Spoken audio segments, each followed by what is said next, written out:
రాహుల్ గాంధీ ఒకసారి అంటేనే కులగణన చేసిన అనేది ముమ్మాటికి అవసరం. రాహుల్ గాంధీ ఏమంటాడంటే తెలంగాణని ఆదర్శంగా తీసుకోవాలి అంటాడు, రోల్ మోడల్ అంటారు. కానీ దేనికి రోల్ మోడల్? మతపరమైన రిజర్వేషన్లకా రోల్ మోడల్? ముస్లింలు 10% బీసీలలో కలుపుతావు. ఇదేనా న్యాయం? ఇదేనా ధర్మం?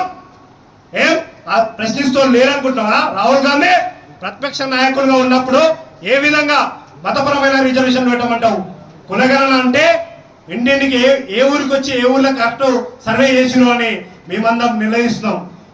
చేయలేదు. అది అటుని పార్టీలన్నీ కుమ్మక్కయ్యి, అగ్రకుల పార్టీలన్నీ కుమ్మక్కయ్యి ఈరోజు తొందరగా ఎన్నికలు జరపాలి, స్థానిక సంస్థల్లో తొందరగా ఎన్నికలు పెట్టి ఎంపీటీసీలు, జెడ్పీటీసీలు, సర్పంచులు కావాలని అన్ని పార్టీలు చూస్తున్నాయి.